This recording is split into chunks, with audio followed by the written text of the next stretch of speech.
Mass layoffs. Why do companies do them? Is there a better way to do this? And why in the world do companies get people together on a Zoom call and let everybody go at once? Let's talk about how this principle came up, why it's a terrible idea for not only the employees, but also for the companies, and how we can fix it going forward. So first of all, mass layoffs started with the idea that if we were gonna let a whole bunch of people go at once, we might as well just pull off the Band-Aid and have one negative event all at one time, and we'll get everybody on a Zoom call and we'll automatically shut off all their computer access, and it sucks for everybody, and it's one blip in the news cycle, and then they go, Bob Johnson Enterprises laid off 1,200 people today. And then a month, 2 months, 3 months later, when the numbers start to look better and the stockholders are happy, then the stock price starts to go back up and everything starts to work again and everything is okay. That's the way that it used to work, and companies used to be able to get away with this. Companies can't really get away with it anymore, and they've really found out that it's a horrible idea for what it does to them long term. Number one, why is this a bad idea, or what's wrong with it? Well, first of all, now the internet lives forever. So if you're gonna do this, chances are employees have seen, I randomly got a message from the CEO and HR to hop on a meeting at 11 o'clock.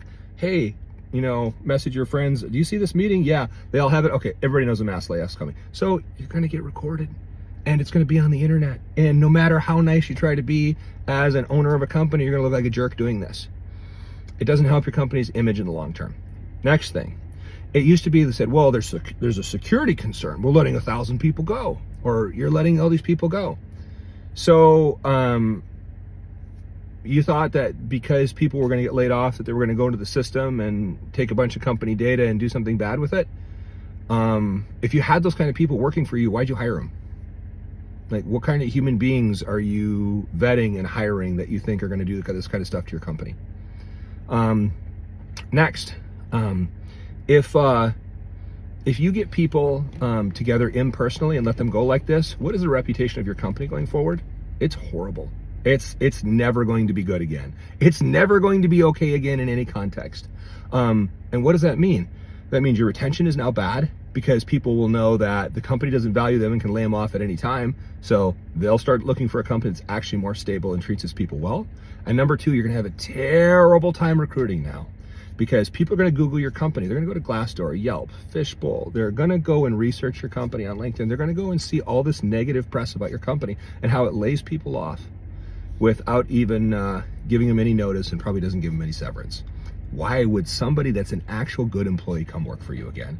They shouldn't, and they won't. So what is the alternative to this? Is there a way to fix this? Yeah, absolutely. What you can do is you sit down with people every quarter. You have a whole team of managers, whole team of leaders, C-suite, VPs, directors, managers at any big company, over 500 people. You've got a whole structure in place, don't you? Well, if that's your company and you're looking at this and you go, who are our underperformers this quarter? Who, if in sales, in marketing, in service, what people are not meeting the metrics, their KPIs that are part of their employment contract, to simply go, these people are the people that are not paying for themselves in their roles. They're not worth the salary that we're paying with them. And then quarterly, you go through that as management, you use progressive discipline, and you get those people out the door.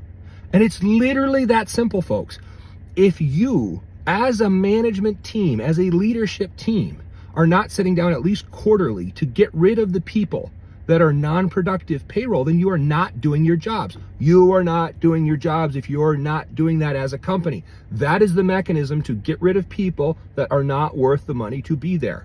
There's a whole system called progressive discipline. You can go and Google or put in ChatGPT that'll spit it out in 2 minutes for you, tell you exactly how to do that. It's very simple.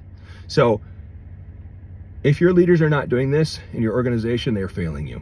So they should be going through and figuring out what's non-productive payroll and cutting it out. That will keep a company healthy. That will keep a company removing people that are not doing their job, so you can get somebody in there that actually wants the job, that actually wants to do it, that cares, and wants to make a good living. That is how you keep your company lean enough to be productive without doing this gross practice that a lot of companies have gotten into, that I'm happy I've started to see go away, but I'll still see big blips of it. I still see. And inevitably, the leader of the company will be on there saying something ridiculous in the process, and it ruins their reputation. A number of chiefs of companies have been removed because of what they've said on these kinds of meetings. So what I would say to companies is be smart, be proactive, remove the folks that are not actually doing their jobs, and then do not get to the point where you have to lay off a huge chunk of people because you're not watching what's happening in your company and paying attention in order to get to the point where you go, man, we have a huge problem. We have to let go of all these people. That means that your management is not doing its job. It's not noticing what it's supposed to notice, and it's not being paid all this money that you're paying them. That's non-productive payroll, right? Because they're not producing, they're supposed to be managing.